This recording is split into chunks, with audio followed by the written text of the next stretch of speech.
इस कहानी की शुरुआत में ये दिखाते हैं कि नासा के कुछ एस्ट्रोनॉट्स जो कि मार्स पर यानी कि मंगल ग्रह पर हैं और वो वहां पर अपने मिशन पर हैं। ये सब के सब एस्ट्रोनॉट्स यहाँ पर मिट्टी के सैंपल्स ले रहे होते हैं। तभी उन्हें इंफॉर्मेशन मिलती है कि यहाँ पर एक बहुत बड़ा तूफान आने वाला है और उन सबको अब अपने मिशन को रद्द करना है और जितनी जल्दी हो सके उन्हें अपने फ्लाइंग ऑब्जेक्ट तक पहुंचना है। और अब ये सब के सब अपने फ्लाइंग ऑब्जेक्ट की तरफ बढ़ रहे होते हैं। तभी मार्क वॉटनी जो कि एक एस्ट्रोनॉट और एक बॉटनिस्ट हैं, उनसे कुछ चीज टकराती है और वो उस तूफान में खो जाते हैं। हालांकि इनकी जो कमांडर होती है वो उसे ढूंढने की बहुत कोशिश करती है, लेकिन मार्क वॉटनी का कुछ भी पता नहीं चलता और ना ही उनसे कोई संपर्क हो रहा होता है। और इन्हें लगता है कि मार्क वॉटनी अब इस दुनिया में नहीं रहे और ये सब अपने फ्लाइंग ऑब्जेक्ट पर आकर वहां से निकल जाते हैं। लेकिन जब मार्स पर तूफान शांत होता है तो वहां पर ये दिखाते कि मार्क वॉटनी अभी भी जिंदा है और उन्हीं के इक्विपमेंट्स में से एक रॉड उसके शरीर में उसके पेट में चली गई है, जिससे उसे बहुत दर्द हो रहा होता है।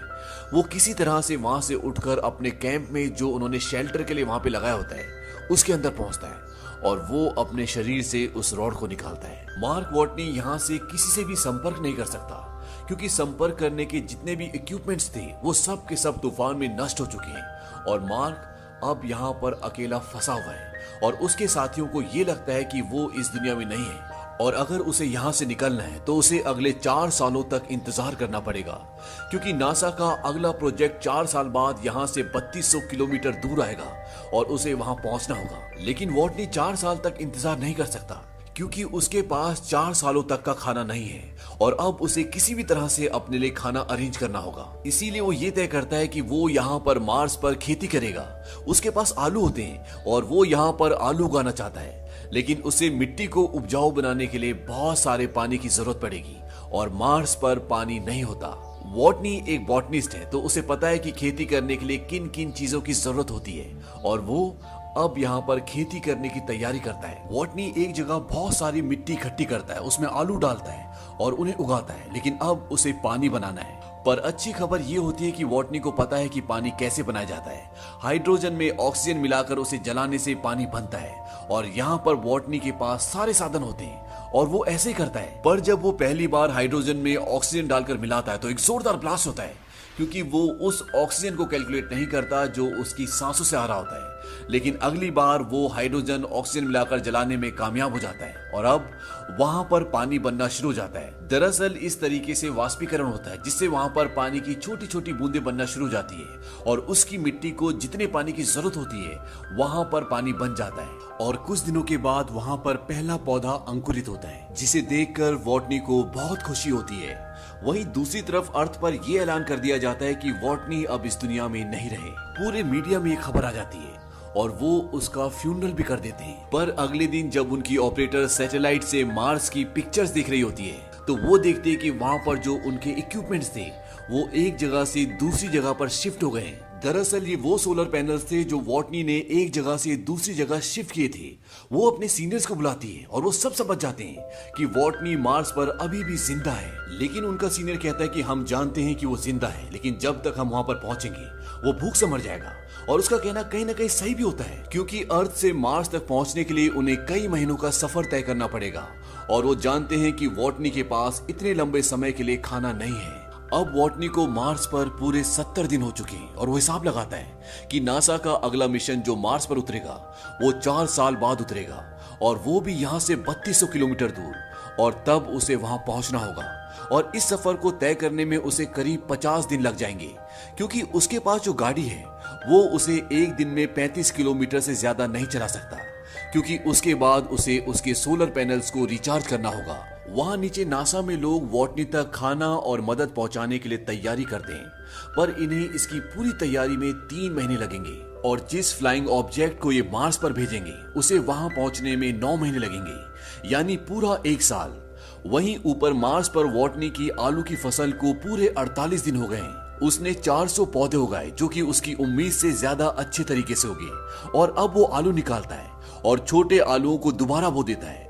वॉटनी यहाँ पर खाद के लिए अपना मल इस्तेमाल करता है, पर वो जानता है कि अगर उसने नासा से संपर्क नहीं किया तो वो भले कितनी आलू उगा ले पर वो जिंदा नहीं बचेगा। इसलिए वो वहां से एक ऐसी जगह जाता है जहां पर एक पाथ फाइंडर होता है जो 1997 में खराब हो गया था और उसका संपर्क अर्थ से टूट गया था और जब वॉटनी उस तरफ जाता है तो नीचे से नासा की टीम जो लगातार उसकी मूवमेंट पर सैटेलाइट के जरिए नजर रख रही होती है, वो समझ जाती है कि मार्क वॉटनी उस पाथफाइंडर को लेने जा रहा है, क्योंकि वहां उसके अलावा और कुछ भी नहीं होता। पर यह बहुत पुराना सिस्टम होता है और ये सिर्फ मार्स से फोटो क्लिक करके भेज सकता है। इसीलिए वॉटनी उस कैमरे के आगे 3 बोर्ड्स लगाता है। उसमें जो बीच वाला बोर्ड होता है उसमें लिखा होता है क्या आपको मेरे सिग्नल मिल रहे हैं, और लेफ्ट वाले बोर्ड में यस लिखा होता है और राइट वाले में नो। और नासा नीचे से उस पाथफाइंडर के कैमरे को यस की तरफ मूव कर दें और वॉटनी समझ जाता है कि वो मुझे देख रहे हैं, और इस बात से उसे बहुत खुशी होती है। और इसके बाद वॉटनी उनसे बात करने के लिए कोड्स का इस्तेमाल करता है और अब ये आपस में मैसेजेस के थ्रू बात कर सकते हैं। और नासा से उसे मैसेज भेजा जाता है कि तुम्हारे लिए खाना और जरूरी सामान भिजवा रहे हैं। वॉटनी को यहाँ पर यह भी पता चलता है कि अभी तक नासा ने उसके क्रू को ये नहीं बताया कि वो जिंदा है, और जिस क्रू का ये मेंबर था वो अभी भी अंतरिक्ष में है और अर्थ की तरफ आ रहे हैं। पर अब नासा वॉटनी के क्रू को बता देती है कि वॉटनी जिंदा है। इससे उसके क्रू मेंबर्स को खुशी होती है और दुख भी। उन्हें दुख इसलिए होता है कि वो वॉटनी को वहां अकेला छोड़ाए, पर अब वो कुछ नहीं कर सकते। अब जब मार्स पर सब कुछ ठीक ठीक चल रहा होता है, तभी एक दिन उस जगह जहां पर उसने आलू उगाए हैं वहां पर एक ब्लास्ट होता है और उसकी सारी की सारी फसलें खराब हो जाती है। और अब वो दोबारा फसलें नहीं उगा सकता, क्योंकि जो वातावरण उसने वहां पर बनाया होता है वो सारा का सारा वातावरण नष्ट हो जाता है। और हिसाब लगाया जाता है कि वॉटनी के पास जितने आलू हैं उन्हें खाकर वो तब तक जिंदा नहीं रह सकता जब तक अर्थ से उसके पास मदद पहुंचेगी। यानी कि जब अर्थ से उसके पास मदद पहुंचेगी उससे पहले वो भूख से मर चुका होगा। इसीलिए नासा वॉटनी को एक मैसेज देती है और उसे बोलती है कि तुम्हें अब कम से कम खाना खाना होगा, ताकि जब तक तुम तक मदद और खाना पहुंचे तुम जिंदा बच सको। और वॉटनी ऐसे ही करता है। जो खाना वो एक दिन में 3 बार खाता था, अब उसे वो एक बार का खाना 3 दिन तक चलाना होगा। और नीचे नासा उसके लिए लॉन्च की तैयारी करती है, जिसमें उसके लिए खाना और जरूरी सामान होता है। लेकिन यहाँ पर उन्हें देर हो रही होती है, इसीलिए वो उसकी टेस्टिंग नहीं करते और उसे लॉन्च कर देते हैं। लेकिन वॉटनी की किस्मत एक बार फिर उसका साथ नहीं देती। लॉन्च होने के बाद रॉकेट आसमान में ब्लास्ट हो जाता है और इस बात से सब के सब डिसअपॉइंट हो जाते हैं, क्योंकि अब वॉटनी नहीं बच सकता। उसके पास खाना नहीं है, उसके पास कोई मदद नहीं पहुंचा सकता। और जब वॉटनी को पता चलता है कि लॉन्च फेल हो गया तो वो टूट जाता है और वो नासा को एक मैसेज करता है। उसमें लिखा होता है कि मेरे माँ बाप तक ये संदेश जरूर पहुंचाना। मैं हार नहीं मान रहा, पर हमें हर एक अंजाम के लिए तैयार रहना चाहिए। आप उनसे कहना कि मुझे मेरा काम पसंद है और मैं इसमें माहिर भी हूँ, और अगर मैं इसमें मर भी गया तो मेरी मौत के पीछे एक नेक मकसद होगा जो मुझसे ज्यादा अहम है। उनसे कहना कि मैं मुश्किलों से डरा नहीं, मैंने उनका सामना किया। वहीं नासा अब पूरी तरह से उम्मीद छोड़ चुका है, पर चाइना नासा की मदद करने का फैसला करता है, क्योंकि उनके पास स्पेस में जाने के लिए पूरी तैयारी होती है। और अब 28 दिनों में नासा चाइना की मदद से दोबारा लॉन्च करने की तैयारी करता है। अब यहीं पर एक लड़का होता है जिसका नाम रिच होता है और ये एस्ट्रोडायनेमिक में काम करता है। रिच नासा की टीम को वॉटनी को बचाने का एक तरीका बताता है। वो कहता है कि जिस स्पेसशिप में बाकी का क्रू अर्थ पर वापस आ रहा है, अगर वो अर्थ पर वापस ना आकर अर्थ का चक्कर लगाए और जब वो अर्थ के ऑर्बिट के पास होगा, हम यहाँ से ऊपर स्पेसशिप पर सारा जरूरी सामान पहुंचा देंगे और स्लिंग शॉट के जरिए उस स्पेसशिप को जिसमें आपके 5 एस्ट्रोनॉट वापस आ रहे हैं उसे दोबारा मार्स की तरफ धकेल देंगे। स्लिंग शॉट ग्रेविटेशनल पुल को कहते हैं, जिससे किसी भी यान को ग्रेविटी की मदद से अंतरिक्ष में किसी दिशा में भेजा जाता है। रिच कहता है कि जब उनका यान मार्स के पास पहुंचेगा तो उन्हें मार्स पर उतरना नहीं है, क्योंकि अगर ये मार्स पर उतरेंगे तो इनका ईंधन खत्म हो जाएगा और ये पृथ्वी पर वापस नहीं आ पाएंगे। वो उन्हें बताता है कि उन्हें मार्स पर नहीं उतरना, बल्कि वॉटनी एमईवी यानी एक फ्लाइंग ऑब्जेक्ट जो पहले से मार्स पर है, उससे वॉटनी को मार्स के ऑर्बिट से बाहर आना होगा और जब वो ऊपर आएगा तो उसे बाकी के क्रू मेंबर्स पकड़ लेंगे।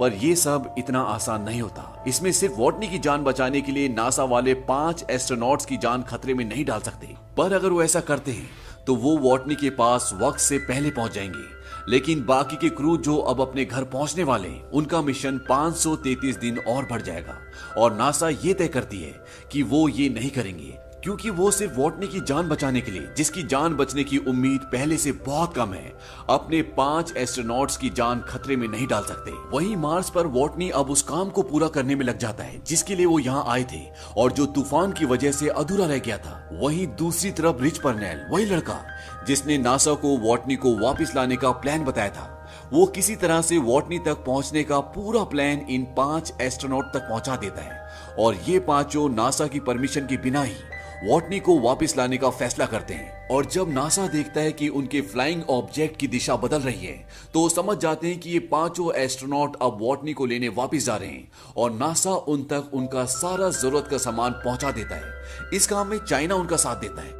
वहीं मार्स पर वॉटनी उस फ्लाइंग ऑब्जेक्ट तक पहुंचने के लिए निकल पड़ता है, जिस पर बैठकर वो मार्स के ऑर्बिट से निकलकर उस यान तक पहुंच जाएगा जिसका नाम हमिस है, जिसमें वॉटनी के 5 एस्ट्रोनॉट दोस्त उसे लेने आ रहे हैं। वॉटनी अब 90 दिन के लंबे सफर के बाद उस जगह तक पहुंच जाता है जहां से वो मार्स से निकल सकता है, पर ये इतना आसान नहीं है क्योंकि इस फ्लाइंग ऑब्जेक्ट में वजन बहुत ज्यादा होता है। इसीलिए वॉटनी को उसके लगभग सारे पार्ट्स निकालने पड़ते हैं, क्योंकि अगर वजन कम नहीं हुआ तो वॉटनी अंतरिक्ष तक पहुंच ही नहीं पाएगा। और जिस फ्लाइंग ऑब्जेक्ट से वो 5 एस्ट्रोनॉट आ रहे हैं, अगर वो मार्स पर उतरा तो उनका फ्यूल खत्म हो जाएगा और वो वापस अर्थ पर उतर ही नहीं पाएंगे।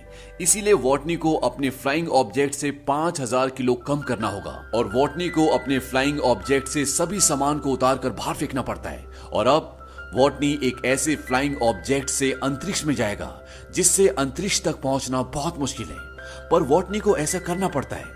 पूरी दुनिया की नजर इस मिशन पर होती है और वॉटनी टेक ऑफ करता है और अब उसका फ्लाइंग ऑब्जेक्ट अंतरिक्ष की तरफ उड़ना शुरू हो जाता है और वो अंतरिक्ष में पहुंच जाता है। उसके साथ ही उसके साथ रेडियो के जरिए कम्युनिकेट करने की कोशिश करते हैं, पर वो दबाव की वजह से बेहोश हो गया होता है, इसीलिए बात नहीं हो पाती। पर कुछ देर बाद उसे होश आ जाता है और सब बहुत खुश हो जाते हैं। अब यहाँ पर एक और मुसीबत होती है कि वॉटनी की स्पीड बहुत तेज होती है और उसे पकड़ना इतना आसान नहीं है। वॉटनी बोलता है कि मैं अपने स्पेस सूट पर छेद करूंगा और उसमें से जो हवा निकलेगी उससे मैं अपने आप को दिशा देकर तुम तक पहुंच जाऊंगा।